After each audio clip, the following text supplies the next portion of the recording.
अब जीवित कैसे मरना है? एक तो ऐसे मरना है कि हमने संसार की रीस नहीं करनी। कोई ज़्यादा फंड कर रहा करने दे, नाच गावे ब्याह विवाह शादी में करने दे। ये तो बालक करते हैं ऐसे जिनको ज्ञान नहीं। जैसे एक समय नानक साहिब जी मायूस बैठे थे, ऐसे कोई भक्त प्रथम बार गया, दूसरी बार गया, देखा कि साधु संत फकीर इतने मायूस क्यों हैं, क्यों दुखी दुखी से नजर आ रहे हैं, तो सुख, इनको तो टेंशन होनी ही नहीं चाहिए। तो उसने पूछा कि महाराज मैंने कई बार देखा है आप खुश नजर नहीं आते। तो नानक साहिब जी ने कहा कि भाई किस चीज़ पे खुशी हो? एक पल में ना जाने यहाँ क्या बिजली गिर जा। कहते ना जाने काल की कर डारे और किस विध ढल जा पास आवे, और जिन्हाते सिर ते मौत खुड़क दी उन्होंने केड़ा हासा। हमने तो भाई तुझे दिखा है ना जाने आके बिजली गिर जाएगी। जैसे उदाहरण के लिए अब जीत मरने के ऊपर बात चल रही है कि हम ब्याह करते हैं, बकवाद करते हैं, डीजे बजाते हैं, फंड करते हैं, नाचते और गाते। एक लड़का ऐसे ही पहले दिन तो खूब नाचे गाए, अगले दिन बारात जा रही थी, दुल्हे वाली गाड़ी टकरा गई, एक्सीडेंट हो गया। दुल्हे समेत रिलेटिव जो खास बैठे रहे दुल्हे के साथ में, कोई भाई का बेटे, कोई बहन का बेटे हो, या कोई पति यानी कोई और विशेष, 8 के 8 मर गए इंक्लूडिंग वो दुल्हा। पहले दिन तो नाच रहे थे, कूद रहे थे, और फिर बाल पाड़ रहे, वो परिवार टक्कर मार रहे, हाहाकार मच गया। अब बजा लो डीजे। तो यहाँ संत बताते हैं अगर भक्त बनना है तो भक्तों की तरह चलना होगा, बकवाद नहीं चलेगी, ना भक्ति बनेगी, भगवान रुष्ट रहेगा आपसे। कहते ना जाने काल की गिर डारे किस विध ढल जा पास आवे, और जिनाते सिरते मौत खुड़क दी उन्होंने केड़ा हास आवे। तो इन ब्याह शादी में बकवाद नहीं करनी जब भक्त बनना चाहते हो तो। और सिंपल ब्याह करना, कति सिंपल। वचन से बेटा बेटी पराई होती है। जैसे ब्रह्मा विष्णु महेश का विवाह किया था दुर्गा ने, देवी पुराण में पढ़ के देखियो। दुर्गा थी, 3 लड़कियां थी, 3 पुत्र थे। बड़ी का नाम सावित्री, ब्रह्मा से ब्याह दी, विवाह कर दिया, जा बेटा अपना घर बसा। दूसरी का नाम लक्ष्मी था, विष्णु जी से ब्याह दी कि तेरी पत्नी तू इसका पति जाओ, विवाह अपना घर बसाओ। ऐसे पार्वती शंकर का ब्याह दी फर्स्ट टाइम, और जा बेटा घर बसा, हो गया ब्याह। ना को बाती था, ना बराती था, ना डीजे बाजा, ना को हलवाई कढ़ाई चढ़ाई। तो भाई ब्याह करना ढंग से करो, कुछ रिश्वा भी कर लो। ये बाद में शिव जी की बरात का डर फंड करें, ना शिव जी ना कुछ, और या आप भी फंड करेंगे। तो इस तरह की जो बकवादे हैं ये बिना ज्ञान के हम करते रहे, ये त्यागनी पड़ेगी।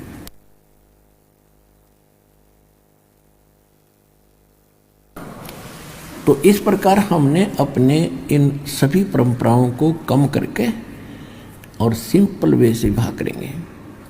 तो इससे हमारा 80% वजन टेंशन घटेगी।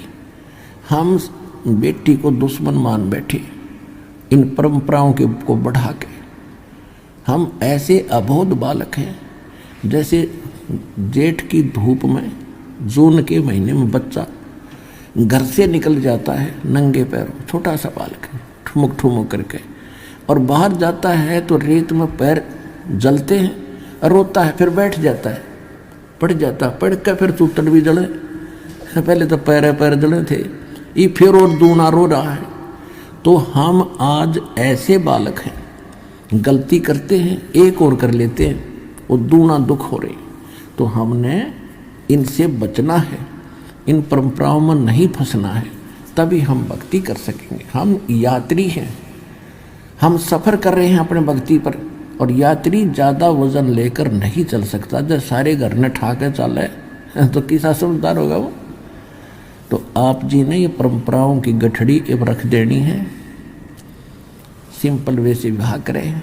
ठीक है, जैसा आपको गुजारा दिया है, मकान बना लो, लेकिन उससे काम नहीं लगे रहे ना। एक और बना लो, एक प्लाट और ले लूँ, और कल मृत्यु हो जाएगी, फिर उस प्लाट में कुत्ता बन कर बैठेगा, पूछते साफ करके। तो यह अकल साथ रखियो भगवान वाली।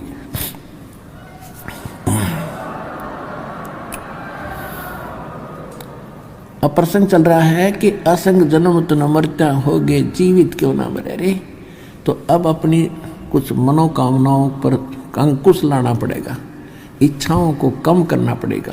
और इच्छा कम होंगी इस ज्ञान से, कहने से नहीं होती है। ये तो ज्ञान खड़ा दिखाई देगा आपको जब बकवादों में मन चल लेगा कि ना भाई नहीं नहीं, ये आदेश नहीं है और ये यूजलेस है। सारा समय इस समय खो दिया। एक सन 1983 की बात है, 84-83 की। एक बैंक मैनेजर ने रोहतक के अंदर सेक्टर 1 में एक कोठी बनाई, उसमें 3.5 लाख रुपए लगे। आज तो वह मेरे ख्याल में 35 लाख में भी ना बढ़े, और कुछ बैंक से लोन ना ले जैसे भी। और उसका मुहूर्त कराया था, उस दिन एतवार का दिन था। सामान लेने के लिए वो निकला था स्कूटर उठा के, उस सैचन जिस दिन उसकी मुहूर्त शुरू हो रही थी। उसके पुजारी आ रहे थे, पूजा करनी है। इधर पूजा होती है, उधर शराब स्वरूप तैयार रहती है कि एक भाई पूजा वाले फारग हों, फिर गुट्टी शुट्टी लावांगे। ऐसी पूजाएं थी हमारी। स्कूटर उठा करके कोई सामान लेने गया था पूजा का या कोई अन्य वस्तु। आगे जाके टू व्हीलर स्कूटर तो स्कूटर टकरा गया, पड़ते कनपटी लगी फुटपाथ पे, वहीं पैर पसार गया भाई। अब उसको ठीक कौन रहेगा? आपकी तो कुतरू बनकर घूम रहा होगा। तो कहने का भाव ये है कि जो ये घटनाएं घट रही हैं और भगवान क्या बता रहे हैं, ये आपके लिए एक दृष्टि बनेगी न्यारी। तो इस नजर को देखकर फिर आगे चलना सफर में। अब क्या बता रहे हैं परमात्मा कि असंग जन्म न मरत्या होगे, जीवित क्यों ना मरे रे। और 12 मद महल मठ बोरे, बहुर ना दे धरे रे। जीवित एक तो ये मरना है, संसार की चोचले देख के हमने उधर नहीं देखना ना चलना, तो हम जीवित मर गए। जो भगवान दे रहा है, परमात्मा ने यहाँ तक कह रखा है कि लुखी सुखी खा के ठंडा पानी पी और देख पर आई चौपड़ी मत ललचावे जी। जय तू चावे चौपड़ी तो बहुत करेगा पाप। भगवान ने जो तुझे दे दिया है उसको संतोष के साथ ग्रहण कर। यदि इसे हटकर कुछ करेगा तो पाप पकड़ के प्राप्त कर सकता है, और ये पाप हमारे दुश्मन है, हम क्यों करेंगे। और फिर क्या कहते हैं कि जीवित मरना दूसरी टाइप ये है, जैसे आप सत्संग में नहीं आते हो, किस लिए नहीं आते हो? क्योंकि काम खराब हो जाएगा, कोई जरूरी कार्य है और वो उसमें दिक्कत आ जाएगी। अपने आत्मा एक व्यक्ति रात्रि में नाइट सर्विस पर जा रहा था और उसने जल्दी थी कि वापस आऊँगा, और वापस आकर ये काम मेरे अधूरे, इनको पूरे करूँगा, इसलिए रात को भी अपने उसमें काम में ही यूज लिया कि वो काम कराऊँ, फिर ये ज़रूरी काम दिन में करूँगा। और रास्ते में नाइट सर्विस एक्सीडेंट होगी, वो वहीं मर गया। वो रह गए धीरे धीरे आवश्यक काम जिसके लिए रात तो नहीं पड़ा था। अब आप जब वहाँ से चलते हो तो ये खुरापात काल पैदा करता है, कई प्रकार की करता है। परमात्मा ने हमें सतर्क रखा है कि मात पिता सुत स्त्री, आलस बंधु कान और संत मिलन को जब चले ये अटकावा आने। इनका अटकाया अटके नहीं, डटे नहीं। और संत मिलन को जा, कहे कबीर सो संत है वो आवागमन ऐसा।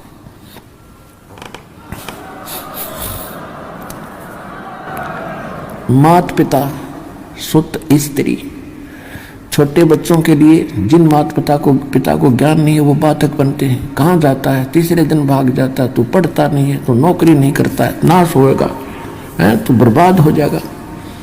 और जिनके माता पिता को ज्ञान है वो बच्चे बाप बन जाए, फिर कहाँ जाओगे? बूढ़े हो रहे हो कि तो गिर जाओगे, चोट लग जाएगी, क्या रखा है? वो तो नास्तिक है, वो सब उठपट बताता है। अब माता पिता को ज्ञान हो गया और बच्चों के वश हो गया, किरायन में मांग करना, फिर भी जैसे तैसे वो आता है, उनका अटका अटके नहीं। अब किसी की स्त्री बाधक बनती है। ज़्यादातर बहनें बाधक बनती थी, पहले ज्ञान नहीं था। अब तुम्हारी बहनें बल्कि आगे आ रही है, ज्ञान से पता होता है। तो उनको डर रहता था, जो कहीं जाता है ज्ञान की बातें सुनता, कहीं छोड़ के भाग ना जा, बाबा ना बढ़ जा और तू उजड़ जा। इसलिए वो स्त्री बहुत पाला करती थी।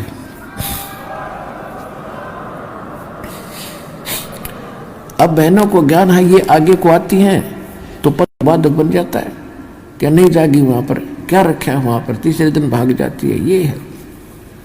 या फिर आलस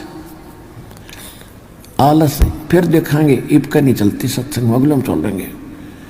एक बार हमने सत्संग रखा था, स्टार्ट किए थे, दूसरा ही सत्संग था, खुले सत्संग शुरू किए जो 5-5 दिन के, 7-7 दिन के। एक कोई कर्मचारी था भगत, तो उसने अर्जी लगाई कि छुट्टी मिल जा भगवान, सत्संग में जाऊंगा। छुट्टी मिल गई तो ने सोचा कल चलूंगा, छुट्टी मिली सत्संग के लिए है, ने सोचा कल देखेंगे, आज तो थोड़ा रेस्ट कर लूँ। अगले दिन फिर बोला, दूसरे दिन कि श्याम सिंह ने देखेंगे। श्याम सिंह एक रिश्तेदार आ गया, बहन का पति, और उसने लेनी थी भैंस। वो बोला चल मेरा भैंस दिला के ला। अब उसने ना नहीं कर सकता, तो पहले तो गांव में दिखाई, कोई पसंद नहीं आई, फिर दूसरे गांव में, फिर तीसरे गांव, यानी 7वें दिन बिना भैंस लिए दोनों वापस आ गए। इतना सत्संग पूरा हो लिया।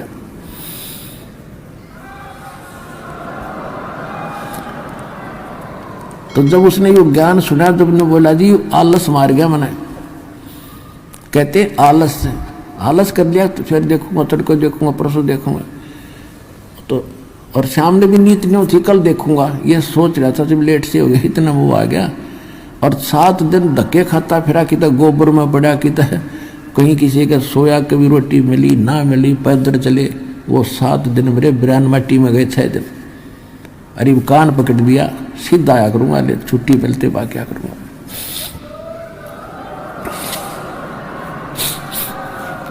मात पिता सुत स्त्री आलस बंधु कान लोकलाज।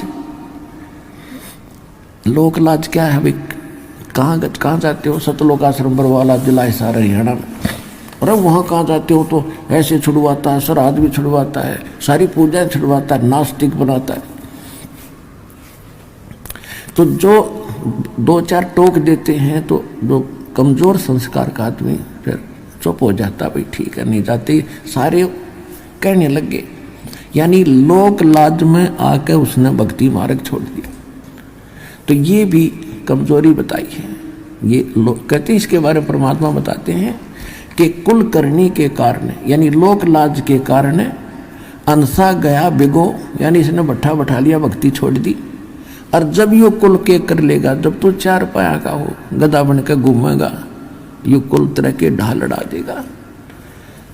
इसलिए परमात्मा कहते हैं, मात पिता सुत स्त्री आलस बंधु कान, और संत मिल को जब चले ये अटकावे आने। इनका अटकाया अटके नहीं, डटे नहीं डटे। और संत मिलन को जा कह कबीर सो संत है आवागमन सा।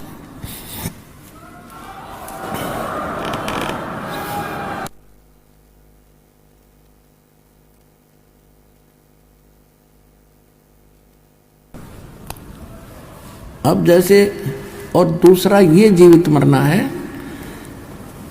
कि आप ये सोच लो, जब सत्संग का समय निकट आवे, फाइनल फैसला कर ले। जब भी महीने में, 2 महीने में, जब भी आप उचित समझते हो ना, उस दिन टाल नहीं करे। और ये सोच ले कि आज मान लीजिए मैं इस बहाने से, इस कारण से नहीं जा पा रहा हूँ कि वहाँ जाने से कहीं ये हानि ना हो जाए। और क्या पता 1 मिनट में क्या बिजली गिर जाए, मृत्यु हो जाए तेरी, फिर परमानेंट टिकट कट गई, फिर और से काम तो फिर भी रह गया। इन नो सोच ले, हे भगवान मैं मेरी मृत्यु होगी, और जीवित मर के सत्संग की तरफ चल पड़े। और 3 दिन, 4 दिन, 5 दिन, जैसा समय 2 दिन आपका हो यहाँ लग गया। इन 3-4 दिन में कुछ काम खराब हो भी गा तो फिर जाके संभाल लेंगे। अब जब परमानेंट टिकट कट जाएगी, जब क्या कर लेगा, तो फिर भी होना ही होना है।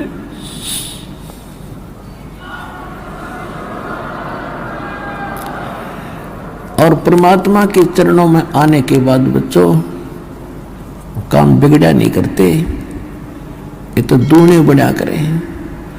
या बहुत भक्त ऐसे प्रमाण देते आकर के कि मैं चलना चाहता था, खूब कोशिश कर रहा था, पैसे नहीं थे, और अचानक एक ऐसा स्थान पर जहां कदे पैसे सपने में भी नहीं रखे, उसको वैसे उठाकर देखा, डायरी में 500 का नोट मिला। तो काम यू बिगड़न देगा आपके जब काम बनाने वाला मिल गया आपका।